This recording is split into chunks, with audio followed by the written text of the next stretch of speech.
Я рад вас приветствовать на нашем с вами канале «Гениально, все очень просто».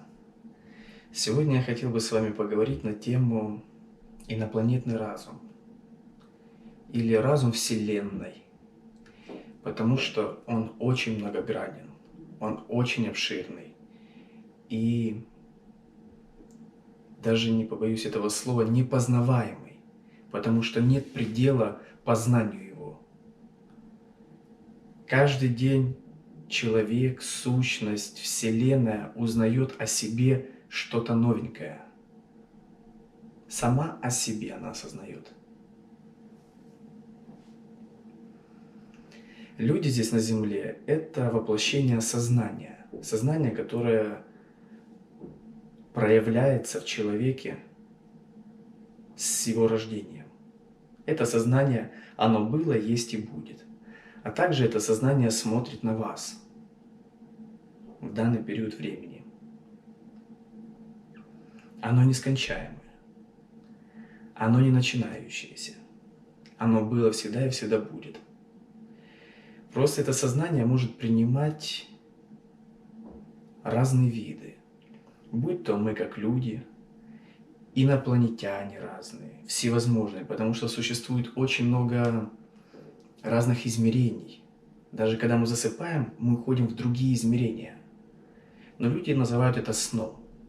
Я называю, человек уходит чуть-чуть домой, потому что это на один шаг он приближается ближе к дому. Когда мы в теле, мы чуть-чуть дальше от дома. Когда мы засыпаем, мы ближе к дому. Это астральный мир, с которого тоже можно переходить еще ближе к дому. Есть ментальные, астральные, каузальные тела. И также это приближает нас ближе к Творцу, ближе к сознанию, которое наблюдает это. Чтобы это понять, это надо в жизни многое пройти, многое испытать. А также это желание узнать самого себя прежде всего. Когда у человека приходит осознанность, он это понимает естественным способом. Так как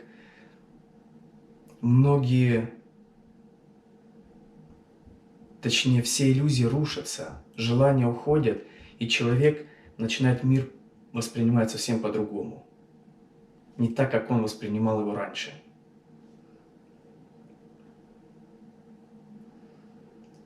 Человек – это прекрасное проявление Творца,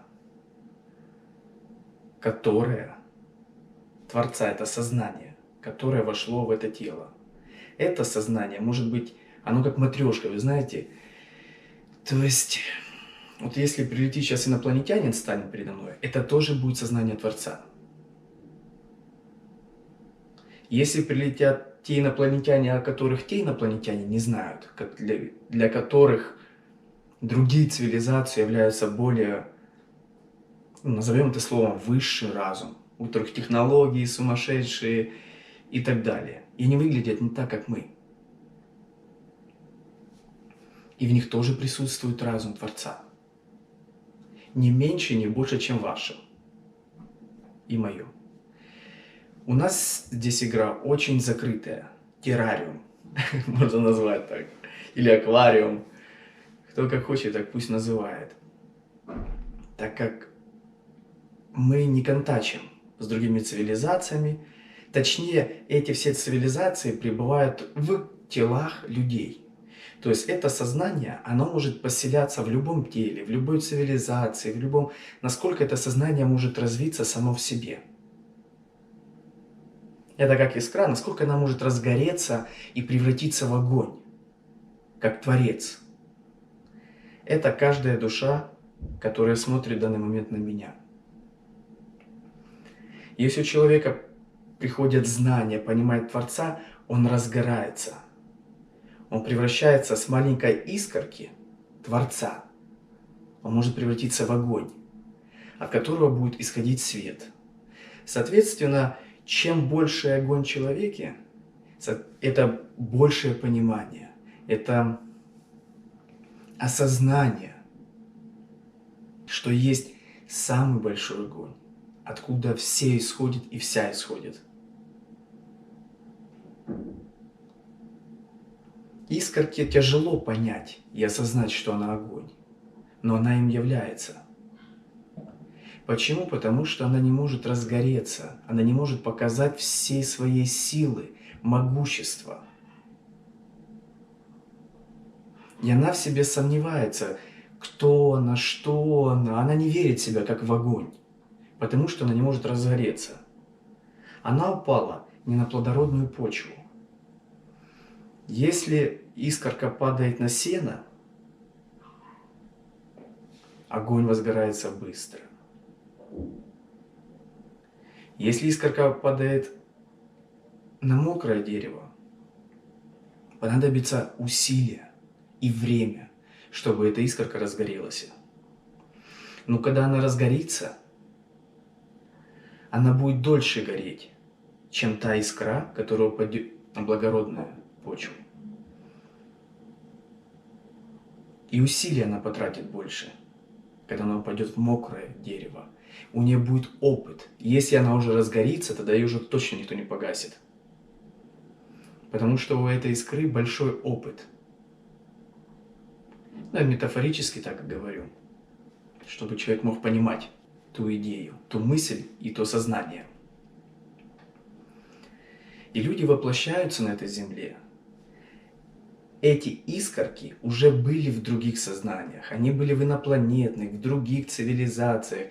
Это очень большая игра. Но наш плюс на Земле, что мы сюда приходим, эти искорки, вы же понимаете, мы тоже инопланетяне. Мы не являемся теми, кто здесь сам появился. Я думаю, вы понимаете, что у вас есть руки, пальцы. Но тот, кто думает, что он эволюционировал, пусть эволюционирует дальше.